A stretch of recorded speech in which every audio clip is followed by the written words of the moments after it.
17वीं शताब्दी का वह दौर था जब लगभग पूरा भारत अत्याचारी मुगल सम्राट औरंगजेब के नियंत्रण में आ चुका था। दूसरी ओर यूरोपीय शक्तियां भी भारत में अपना प्रभाव बढ़ाने लगी थीं और दक्कन का विशाल क्षेत्र मुस्लिम सल्तनतों के अधीन दबा हुआ था। उस समय स्वराज्य का विचार लोगों की स्मृति से लगभग मिट चुका था। जबरन धर्म परिवर्तन कराया जा रहा था, मंदिरों को ध्वस्त किया जा रहा था और हिंदुओं पर जजिया नाम का कर लगाया गया था। ऐसे कठिन समय में एक ऐसा वीर प्रकट हुआ जिसने दुश्मनों के दिलों में भय पैदा कर दिया। वह थे मराठा गौरव छत्रपति शिवाजी महाराज। उन्होंने इस अंधकारमय युग में आत्मसम्मान की ज्योति प्रज्वलित की और एक ऐसे साम्राज्य की स्थापना की जिसके सामने दिल्ली का तख्त भी फीका पड़ गया। शिवाजी महाराज के पास न तो विशाल सेना थी और न ही मुगलों जैसी अथाह संपत्ति, लेकिन उनके हृदय में हिंदवी स्वराज्य का ऐसा महान संकल्प था जिसने शक्तिशाली साम्राज्यों की नींव तक हिला दी। मात्र 16 वर्ष की आयु में उन्होंने तोरना किले पर विजय प्राप्त करके यह संकेत दे दिया था कि भविष्य में वे एक महान शासक बनने वाले हैं। इसके बाद उन्होंने कभी युद्ध कौशल से तो कभी अपनी अद्भुत रणनीति से मुगलों, बीजापुर, अहमदनगर और गोलकुंडा जैसी शक्तियों को बार बार मात दी। उनका विजय ध्वज महाराष्ट्र से लेकर कर्नाटक तक लहराने लगा। उन्होंने अत्यंत क्रूर अफजल खान को अपनी बुद्धिमत्ता और युद्धनीति के जाल में फंसाकर उसका अंत कर दिया। वहीं दूसरी ओर औरंगजेब की कठोर कैद से भी अपनी सूझबूझ के बल पर सुरक्षित निकल आए। उनके नेतृत्व में किलों पर लहराता भगवा ध्वज, युद्धभूमि में गूंजती हर हर महादेव की गर्जना और गुरिल्ला युद्ध की अनोखी रणनीति बार बार शत्रुओं को चौंका रही थी। यही सब मिलकर उस साम्राज्य की नींव रख रहे थे जिसे आगे चलकर पूरी दुनिया मराठा साम्राज्य के नाम से जानने लगी। 17वीं शताब्दी की शुरुआत में जहां उत्तर भारत में अकबर, जहांगीर और उसके बाद शाहजहां के शासनकाल में मुगल साम्राज्य अपनी शक्ति के शिखर पर था, वहीं दक्कन की सत्ता मुख्य रूप से 3 सल्तनतों बीजापुर, अहमदनगर और गोलकुंडा में विभाजित थी। ये तीनों राज्य एक दूसरे से भी संघर्ष कर रहे थे और साथ ही मुगलों का भी सामना कर रहे थे, क्योंकि मुगल साम्राज्य दक्षिण भारत में अपना प्रभुत्व बढ़ाने के प्रयास में लगा हुआ था। इसी राजनीतिक उथल-पुथल के बीच मराठा सरदार शाहजी राजे भोसले का उदय हुआ। वे दक्कन के सबसे अनुभवी और कुशल योद्धाओं में गिने जाते थे। परिस्थितियों के अनुसार अपनी रणनीति बदलना उन्हें भलीभांति आता था। कभी वे अहमदनगर की ओर से युद्ध करते दिखाई देते तो कभी बीजापुर सल्तनत के लिए तलवार उठाते। जब मुगल साम्राज्य अहमदनगर को पूरी तरह समाप्त करने की तैयारी में था, तब शाहजी राजे ने ही निजामशाही के युवा राजकुमार मुर्तजा निजाम शाह तृतीय को गद्दी पर बैठाकर मुगलों के विरुद्ध मोर्चा संभाला था। उस समय शाहजी राजे का उद्देश्य केवल एक था, बदलते राजनीतिक समीकरणों के बीच किसी भी तरह मराठा शक्ति को जीवित रखना। यह वीरता उन्हें अपने पूर्वजों से विरासत में मिली थी। उनके पिता मालोजी राजे भोसले भी एक महान योद्धा थे। वे अहमदनगर सल्तनत में सेनापति रह चुके थे और उन्हें राजा की उपाधि भी प्राप्त थी। उस समय शाहजी राजे भोसले पुणे के पुश्तैनी जागीरदार थे। वे अपनी पत्नी जीजाबाई और पूरे परिवार के साथ शिवनेरी दुर्ग में निवास करते थे। इसी राजनीतिक संघर्ष के दौर में 19 फरवरी 1630 का वह ऐतिहासिक दिन आया जब शिवनेरी की पहाड़ियों पर नगाड़ों की गूंज सुनाई दी। तलवारों की झंकार के बीच शाहजी राजे और माता जीजाबाई के घर एक बालक का जन्म हुआ।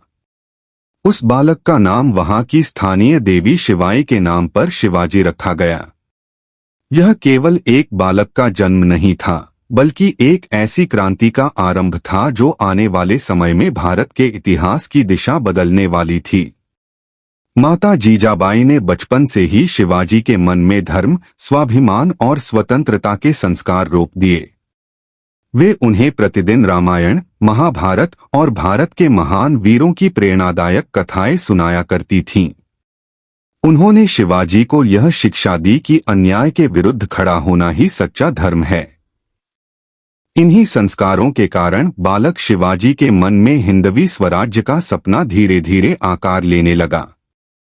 इसी बीच वर्ष 1636 में बीजापुर सल्तनत ने मुगल साम्राज्य की अधीनता स्वीकार कर ली और वह मुगलों की अधीनस्थ रियासत बन गई।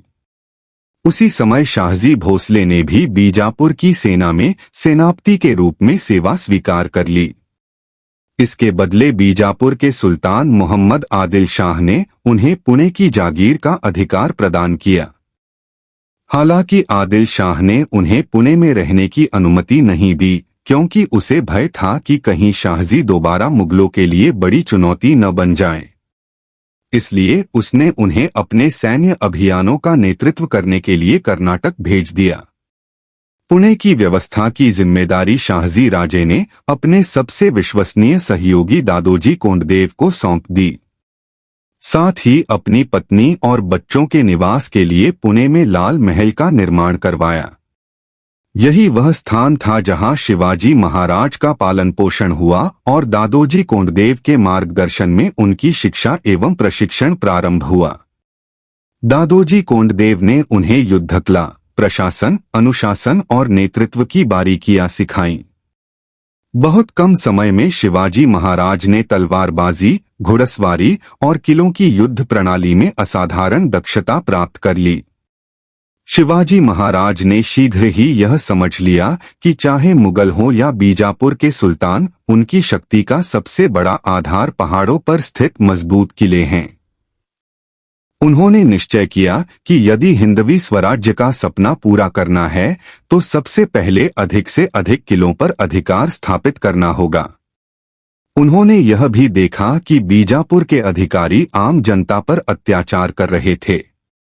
किसानों की मेहनत से उगाई गई फसलें छीन ली जाती थीं और महिलाओं की अस्मिता भी सुरक्षित नहीं थी।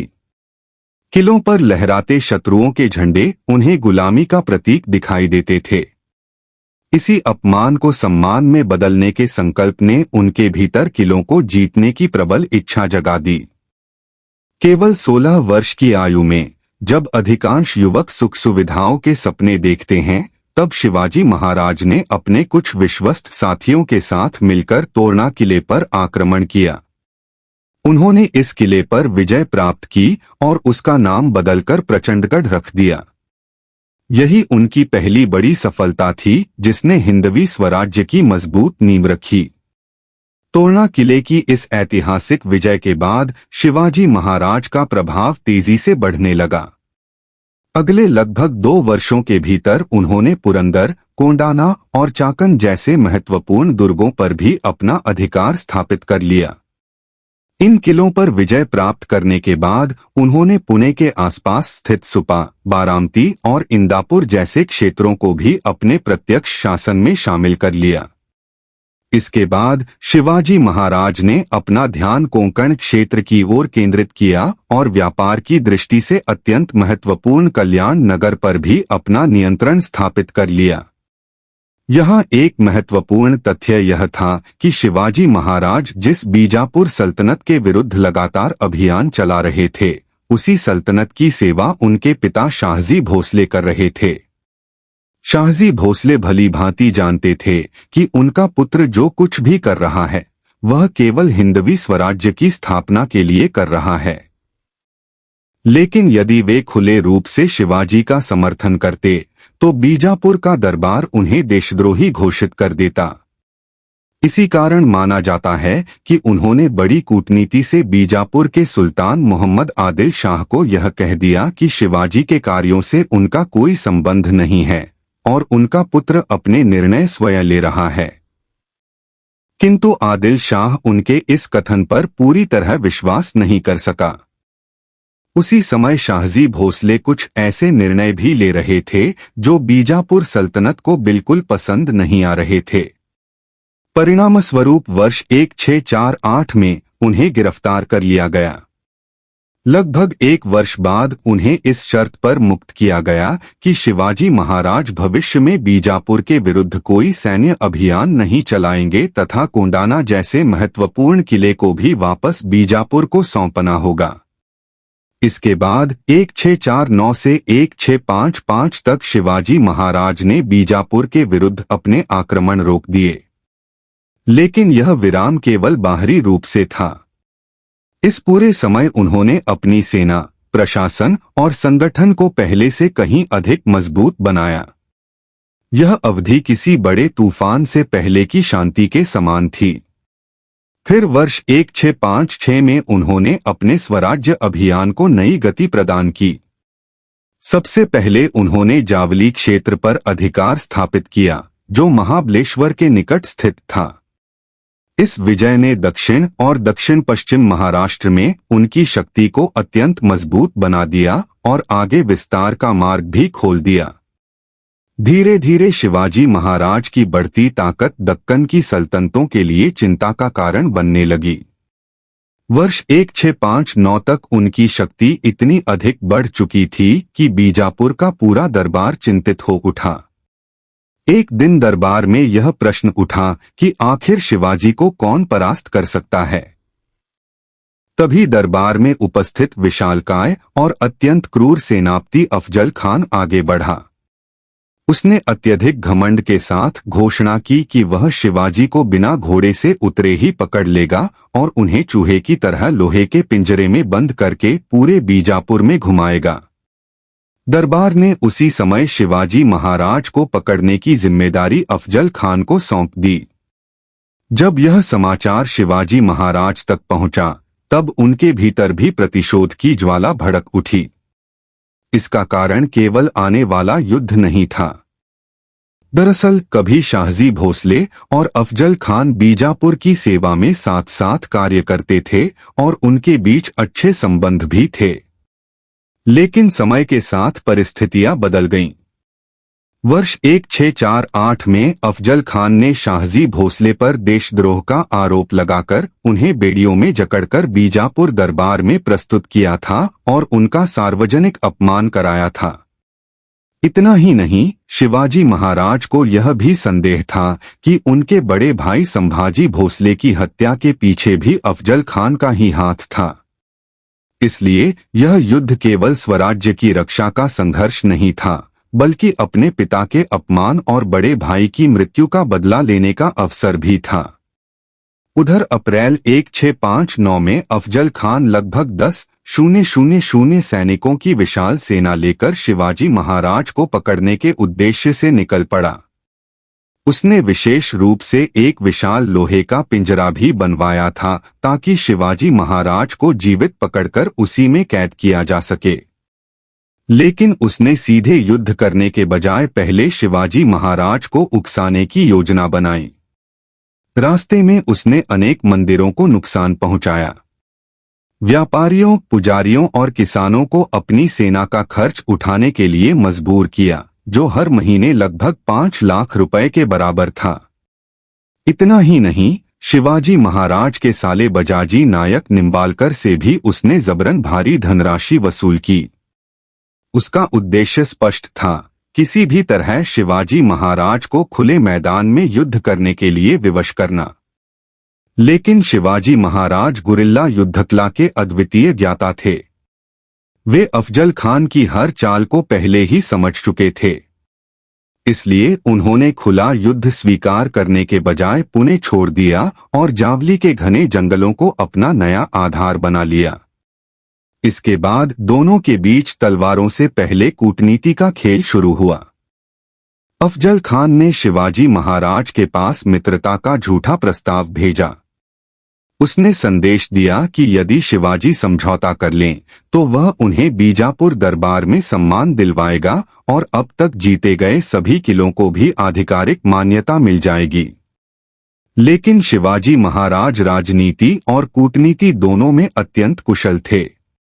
उन्होंने बातचीत के दौरान ही अफजल खान के एक दूत से यह भांप लिया कि उसका वास्तविक उद्देश्य मित्रता नहीं, बल्कि उनकी हत्या करना है। तब शिवाजी महाराज ने भी उसी की भाषा में उत्तर दिया। उन्होंने अफजल खान की प्रशंसा करते हुए उसे महान सेनापति बताया और स्वयं जावली आने का निमंत्रण दिया। साथ ही यह भी संदेश भेजा कि यदि वह वहां आएगा तो वे स्वयं अपनी तलवार उसके चरणों में समर्पित कर देंगे। अफजल खान को विश्वास हो गया कि शिवाजी महाराज उसके छल में फंस चुके हैं। उसने तुरंत प्रतापगढ़ किले के नीचे स्थित एक पहाड़ी पर मिलने की सहमति दे दी। अंततः 10 नवंबर 1659 का दिन आया। प्रतापगढ़ किले के नीचे एक भव्य तंबू में दोनों की भेंट तय हुई। यह भी निश्चित हुआ कि दोनों पक्ष सीमित संख्या में सैनिकों के साथ ही वहां पहुंचेंगे। किंतु शिवाजी महाराज अच्छी तरह जानते थे कि अफजल खान जितना क्रूर है उतना ही विश्वासघाती भी है। इसलिए मुलाकात से पहले उन्होंने अपने वस्त्रों के भीतर मजबूत लोहे का कवच पहन लिया। अपनी पगड़ी के नीचे लोहे की टोपी छिपा ली। बाएं हाथ में शेर के पंजे के आकार वाला वाघंख और दाएं हाथ में बिछुआ नामक छोटा हथियार इस प्रकार छिपाया कि किसी को उसका आभास भी न हो सके। कुछ समय बाद जब दोनों आमने सामने आए तब अफजल खान मुस्कुराते हुए शिवाजी महाराज को गले लगाने के लिए आगे बढ़ा, लेकिन उसके मन में विश्वासघात छिपा हुआ था। अफजल खान के मन में छल और विश्वासघात भरा हुआ था। उसका कद लगभग 7 फीट था। जैसे ही उसने शिवाजी महाराज को गले लगाया, उसने अपनी लंबी भुजाओं से उन्हें कसकर जकड़ लिया और छिपे हुए खंजर से पूरी ताकत के साथ वार कर दिया। लेकिन शिवाजी महाराज पहले से ही हर परिस्थिति के लिए तैयार थे। उनके वस्त्रों के भीतर पहना हुआ लोहे का कवच उस घातक वार को रोक चुका था।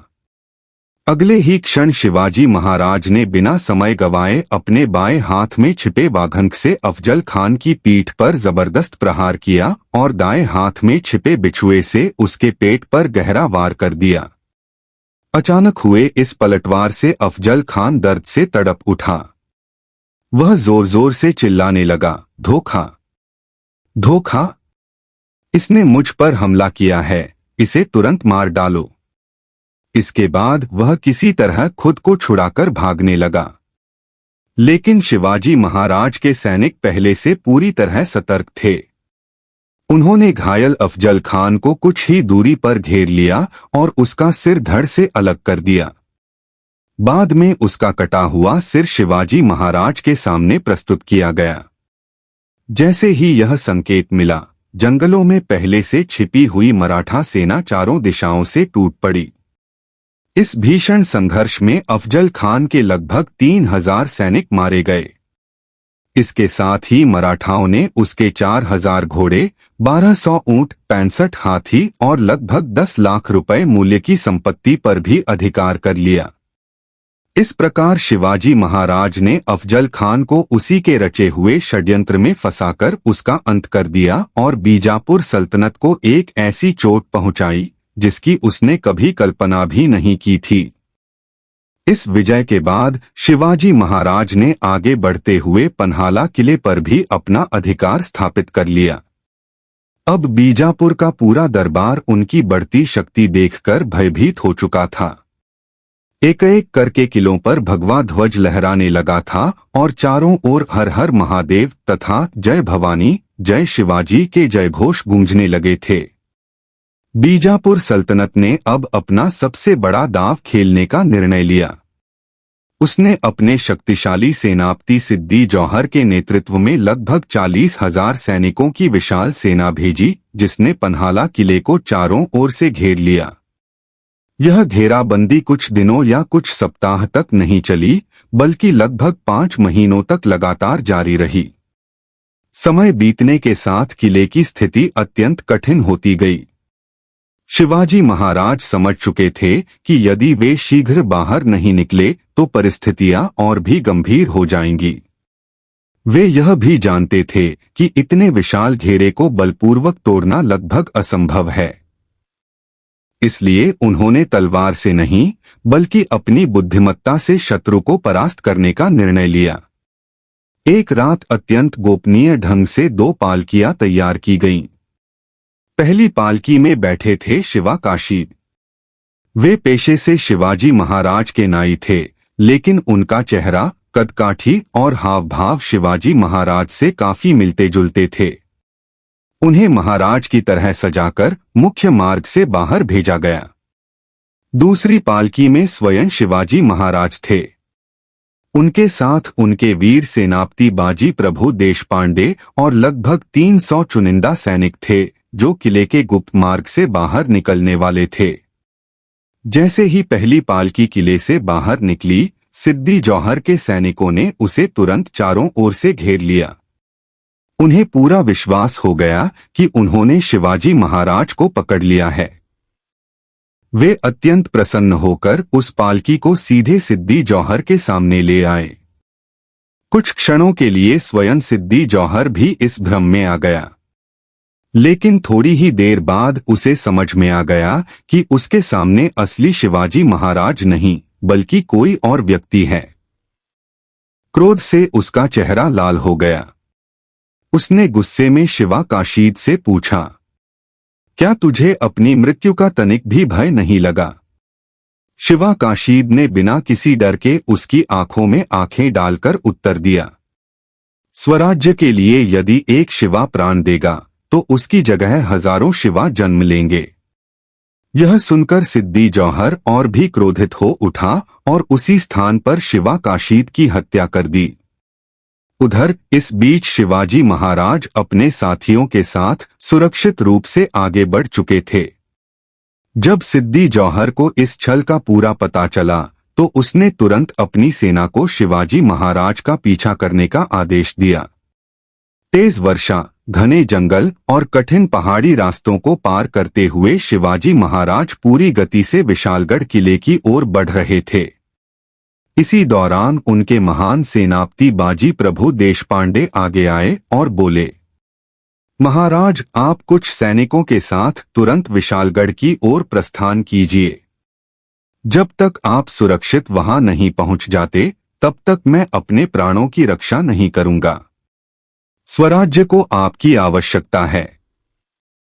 योजना बनाई गई कि जैसे ही शिवाजी महाराज सुरक्षित विशालगढ़ पहुंच जाएंगे, वहां से तोप दागी जाएगी। वही संकेत होगा कि महाराज सुरक्षित पहुंच चुके हैं। इसके बाद शिवाजी महाराज आगे बढ़ गए और बाजी प्रभु देशपांडे लगभग 300 वीर सैनिकों के साथ घोड़खिंड नामक संकरे दर्रे में डट गए। कुछ ही समय बाद सिद्दी जौहर की हजारों सैनिकों वाली सेना वहां पहुंच गई और भीषण युद्ध आरंभ हो गया। चारों ओर से लगातार हो रहे आक्रमणों में बाजी प्रभु गंभीर रूप से घायल हो चुके थे। उनके शरीर से लगातार रक्त बह रहा था, लेकिन फिर भी वे पीछे हटने को तैयार नहीं हुए। उन्होंने अपने प्राणों को तब तक रोके रखा जब तक विशालगढ़ से दागी गई तोपों की गर्जना उनके कानों तक नहीं पहुंच गई। जैसे ही उन्हें यह संकेत मिला कि शिवाजी महाराज सुरक्षित पहुंच चुके हैं, उन्होंने मुस्कुराते हुए मातृभूमि के लिए अपने प्राण न्यौछावर कर दिए। उनका यह अद्वितीय बलिदान मराठा इतिहास में अमर हो गया। उनकी वीरता के सम्मान में शिवाजी महाराज ने घोड़खिंड का नाम बदलकर पावनखिंड रख दिया। बीजापुर सल्तनत से लगातार अनेक किले जीतने के बाद अब शिवाजी महाराज की दृष्टि मुगल साम्राज्य के अधीन क्षेत्रों पर पड़ चुकी थी।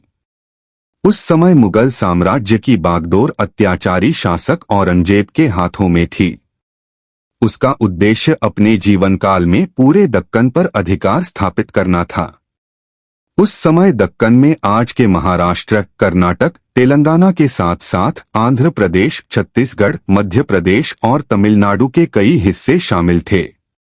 औरंगजेब जबरन धर्म परिवर्तन कराने, मंदिरों को नष्ट करने और हिंदुओं पर जजिया कर लगाने के कारण बदनाम था, लेकिन उसके विस्तार के मार्ग में सबसे बड़ी बाधा बनकर खड़े हुए थे छत्रपति शिवाजी महाराज। उन्होंने बिना किसी भय के मुगल क्षेत्रों पर लगातार आक्रमण करने शुरू कर दिए। इससे औरंगजेब अत्यंत क्रोधित हो उठा। इसी कारण उसने शिवाजी महाराज को रोकने के लिए अपने मामा शाइस्ता खान को एक विशाल सेना के साथ दक्कन भेजने का निर्णय लिया। जनवरी 1660 में शाइस्ता खान लगभग 1.5 लाख सैनिकों की विशाल सेना लेकर दक्कन पहुंचा। उसने धीरे धीरे शिवाजी महाराज के अधिकार वाले क्षेत्रों पर कब्जा करना शुरू कर दिया। कुछ ही समय में उसने पुणे पर अपना अधिकार जमा लिया और लगभग 2 महीनों तक चले भीषण संघर्ष के बाद चाकन किले पर भी विजय प्राप्त कर ली, जिसे शिवाजी महाराज ने संग्राम दुर्ग का नाम दिया था। हालांकि इस किले की रक्षा करते हुए मराठा सरदार फिरंगोजी नरसाला ने केवल 320 सैनिकों के साथ लगभग 20,000 मुगल सैनिकों को लगातार 56 दिनों तक रोके रखा। उनका यह अद्भुत साहस और पराक्रम इतिहास में अमर हो गया। चाकन पर अधिकार करने के बाद शाइस्ता खान ने लाल महल में अपना डेरा जमा लिया और लगभग 3 वर्षों तक वहीं रहने लगा। यही वह स्थान था जहां शिवाजी महाराज का बचपन बीता था। यह महल उनके हृदय के अत्यंत निकट था। शाइस्ता खान जानता था कि इस स्थान पर कब्जा करके वह शिवाजी महाराज को खुले युद्ध के लिए उकसा सकता है। लेकिन शिवाजी महाराज जल्दबाजी में निर्णय लेने वालों में से नहीं थे। वे धैर्यपूर्वक अपने सरदारों को संगठित करते रहे और सही अवसर की प्रतीक्षा करते रहे। जब काफी समय बीत गया और शाइस्ता खान पूरी तरह निश्चिंत होकर लापरवाह हो गया, तब 5 अप्रैल 1663 की रात शिवाजी महाराज ने लगभग 400 चुनिंदा मराठा वीरों के साथ लाल महल पर अचानक धावा बोल दिया। अचानक हुए इस हमले से शाइस्ता खान के होश उड़ गए। वह अपनी जान बचाने के लिए घबराकर खिड़की से कूदकर भागने लगा, लेकिन उससे पहले ही शिवाजी महाराज की तलवार उसकी 3 उंगलियां काट चुकी थी। इस आकस्मिक आक्रमण में शाइस्ता खान का पुत्र भी मारा गया और उसकी सुरक्षा में तैनात सैकड़ों मुगल सैनिकों को भी मराठा सेना ने मौत के घाट उतार दिया। कहा जाता है कि इस अपमानजनक हार के बाद औरंगजेब इतना क्रोधित हुआ कि उसने शाइस्ता खान को दक्कन से हटाकर बंगाल भेज दिया। शिवाजी महाराज केवल एक महान योद्धा ही नहीं थे, बल्कि एक दूरदर्शी और कुशल प्रशासक भी थे। वे भली भांति समझते थे कि किसी भी राज्य को केवल युद्ध जीतकर नहीं चलाया जा सकता। उसके लिए मजबूत आर्थिक व्यवस्था भी उतनी ही आवश्यक होती है। इसी उद्देश्य से उन्होंने उस समय के सबसे समृद्ध व्यापारिक नगरों में से एक सूरत पर ध्यान केंद्रित किया। उस समय सूरत मुगल साम्राज्य का सबसे धनी बंदरगाह माना जाता था। यहीं से अरब, फारसी, अंग्रेज और पुर्तगाली व्यापारी व्यापार करते थे तथा मुगलों को भारी कर अदा करते थे। इसी कारण जनवरी 1664 में शिवाजी महाराज ने सूरत पर आक्रमण किया। इस अभियान में उन्हें भारी मात्रा में धन, सोना, चांदी तथा अनेक बहुमूल्य वस्तुएं प्राप्त हुई, जिनका मूल्य उस समय लगभग 1 करोड़ रुपए आंका गया था। अब औरंगजेब पूरी तरह समझ चुका था कि शिवाजी महाराज को हराना साधारण बात नहीं है। इसलिए उसने अपना सबसे बड़ा और अंतिम दांव खेलने का निर्णय लिया। वर्ष 1665 में उसने अपने सबसे बुद्धिमान सेनापति तथा आमेर के राजा मिर्जा राजा जयसिंह को विशाल सेना के साथ शिवाजी महाराज के विरुद्ध भेजा। इसके बाद दोनों पक्षों के बीच अत्यंत भीषण युद्ध आरंभ हुआ।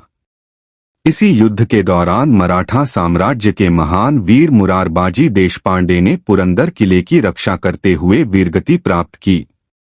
उनकी वीरता देखकर स्वयं राजा जयसिंह भी उनकी प्रशंसा किए बिना नहीं रह सका। जयसिंह ने अपनी विशाल सेना के साथ पुरंदर किले को चारों ओर से घेर लिया। साथ ही आसपास के गांवों और रसद की व्यवस्था भी नष्ट कर दी। धीरे धीरे स्थिति ऐसी हो गई कि यदि युद्ध और लंबा चलता तो सबसे अधिक कष्ट आम जनता को उठाना पड़ता। शिवाजी महाराज ने परिस्थिति का गंभीरता से आकलन किया। उन्हें समझ आ गया कि कभी कभी पीछे हटना भी भविष्य की बड़ी विजय का मार्ग बन जाता है। इसी कारण उन्होंने विवश होकर पुरंदर की संधि स्वीकार कर ली। इस संधि के अनुसार उन्हें अपने अधिकार में आए 35 किलो में से 23 किले मुगलों को सौंपने पड़े। साथ ही औरंगजेब को लगभग 4 लाख खून का मुआवजा भी देना पड़ा। इसके बदले जयसिंह ने वचन दिया कि वह मुगल दरबार में शिवाजी महाराज को उचित सम्मान दिलवाएगा तथा बीजापुर से मिलने वाले कर के संबंध में भी उनके हितों की रक्षा करेगा। इसी विश्वास के आधार पर जयसिंह ने शिवाजी महाराज को आगरा जाकर स्वयं औरंगजेब से मिलने के लिए भी राजी कर लिया। इसके बाद 5 मार्च 1666 को शिवाजी महाराज अपने ज्येष्ठ पुत्र संभाजी राजे के साथ आगरा पहुंचे, लेकिन वहां उनका स्वागत सम्मान के साथ नहीं बल्कि अपमान के साथ हुआ। औरंगजेब ने उन्हें उचित स्थान देने के बजाय दरबार में उनका तिरस्कार किया और कुछ ही समय बाद शिवाजी महाराज तथा संभाजी राजे दोनों को नजरबंद करवा दिया। ऐसी परिस्थिति में कोई भी महान योद्धा अपना साहस खो सकता था, लेकिन शिवाजी महाराज का स्वभाव बिल्कुल अलग था। वे जानते थे कि पिंजरे में कैद रहना उनके स्वभाव में नहीं है। उन्होंने स्थिति को धैर्यपूर्वक समझा और भागने की एक अद्भुत योजना बनानी शुरू कर दी।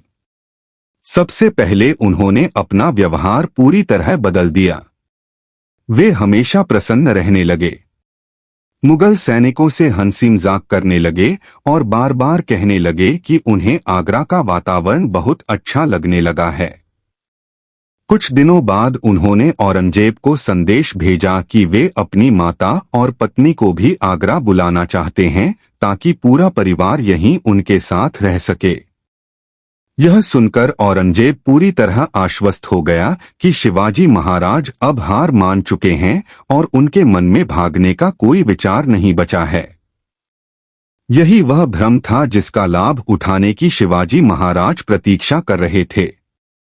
कुछ समय बाद उन्होंने यह समाचार भी फैलवा दिया कि उनकी तबीयत अत्यंत खराब है और उन्हें किसी प्रकार की परेशानी न दी जाए।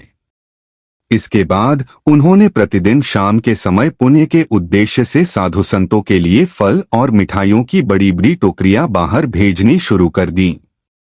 शुरुआत में मुगल पहरेदार हर टोकरी की सावधानी से तलाशी लेते थे, लेकिन कई दिनों तक लगातार जांच करने के बाद जब उन्हें कभी कुछ संदिग्ध नहीं मिला तो उन्होंने टोकरियों की जांच करना लगभग बंद कर दिया। शिवाजी महाराज को इसी अवसर की प्रतीक्षा थी। अगस्त 1666 में एक दिन उन्होंने अपनी योजना को अंतिम रूप दिया। वे स्वयं और उनके पुत्र संभाजी राजे अलग अलग फलों की टोकरियों में बैठ गए और साधुओं के लिए भेजे जाने वाले सामान के साथ ही मुगल पहरे को चकमा देकर बाहर निकल गए। पहरेदारों ने इसे रोज की तरह सामान्य व्यवस्था समझा और किसी भी टोकरी की जांच नहीं की। कई घंटे बीत जाने के बाद जब शिवाजी महाराज के कक्ष से कोई गतिविधि दिखाई नहीं दी, तब सैनिकों को संदेह हुआ। वे तुरंत भीतर पहुंचे, लेकिन वहां का दृश्य देखकर उनके पैरों तले जमीन खिसक गई। कमरे में शिवाजी महाराज और संभाजी राजे दोनों में से कोई भी मौजूद नहीं था। जब वहां के प्रमुख अधिकारी फौलाद खान ने यह समाचार औरंगजेब को दिया तो वह स्तब्ध रह गया। उसके मुंह से अनायास निकला, यह कैसे संभव है? शिवाजी कहां चले गए? क्या वे हवा में उड़ गए या धरती उन्हें निगल गई? यह सुनते ही औरंगजेब क्रोध से भर उठा। उसने तत्काल चारों दिशाओं में अपने सैनिकों को शिवाजी महाराज की खोज में भेज दिया, लेकिन उसकी सारी कोशिशें व्यर्थ साबित हुईं। शिवाजी महाराज ने महाराष्ट्र लौटने के लिए वह मार्ग नहीं चुना जिसकी मुगलों को उम्मीद थी। दक्षिण पश्चिम की ओर जाने के बजाय उन्होंने पूर्व दिशा का रास्ता अपनाया। साधु का वेश धारण करके वे मथुरा, इलाहाबाद, बनारस, पुरी, गोंडवाना और गोलकुंडा होते हुए सुरक्षित राजगढ़ पहुंच गए। यह घटना उनकी अद्भुत बुद्धिमत्ता, धैर्य और रणनीतिक क्षमता का ऐसा उदाहरण बनी जिसने मुगल साम्राज्य की सबसे मजबूत सुरक्षा व्यवस्था को भी पूरी तरह असफल साबित कर दिया। शिवाजी महाराज ने एक बार फिर सिद्ध कर दिया कि युद्ध केवल तलवार की धार से नहीं बल्कि तेज बुद्धि और सही रणनीति से भी जीते जाते हैं। आगरा से इस अद्भुत पलायन के बाद औरंगजेब को यह स्वीकार करना पड़ा कि छत्रपति शिवाजी महाराज को पराजित करना उसके लिए अत्यंत कठिन है। समय के साथ उसने शिवाजी महाराज की बढ़ती प्रतिष्ठा को स्वीकार किया और उन्हें राजा की उपाधि प्रदान की।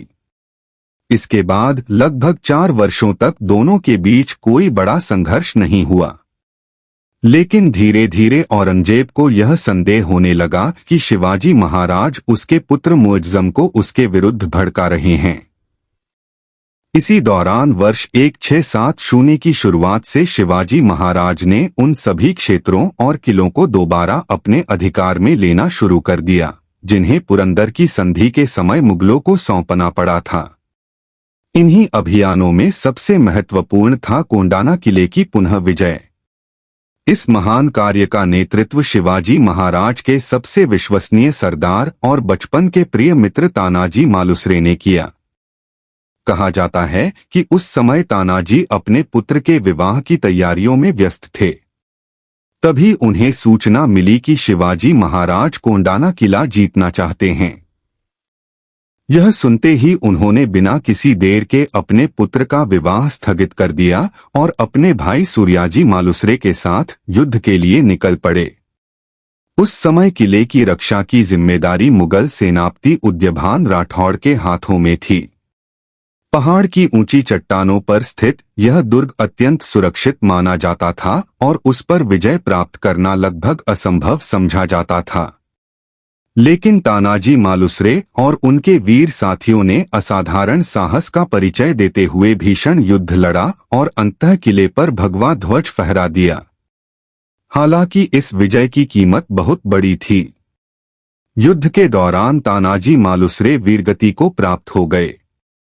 जब शिवाजी महाराज को किले की विजय और अपने प्रिय मित्र के बलिदान का समाचार मिला तो उनकी आंखें नम हो गईं।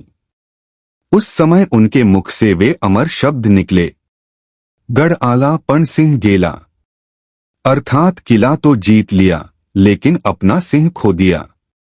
अपने वीर मित्र के सम्मान में शिवाजी महाराज ने कोंडाना किले का नाम बदलकर सिंहगढ़ रख दिया ताकि आने वाली पीढ़ियां तानाजी की वीरता को सदैव याद रखें। इसी वर्ष अक्टूबर 1670 में शिवाजी महाराज ने दूसरी बार सूरत पर आक्रमण किया। इस अभियान में उन्हें लगभग 66 लाख रुपए मूल्य की संपत्ति प्राप्त हुई। सूरत से लौटते समय औरंगजेब ने उन्हें रोकने के लिए दाऊद खान को विशाल सेना के साथ भेजा। इसके परिणामस्वरूप नासिक के निकट वनीदिंडोरी का युद्ध हुआ जिसमें शिवाजी महाराज ने मुगल सेना को करारी हार देकर एक बार फिर औरंगजेब को अपमानित कर दिया।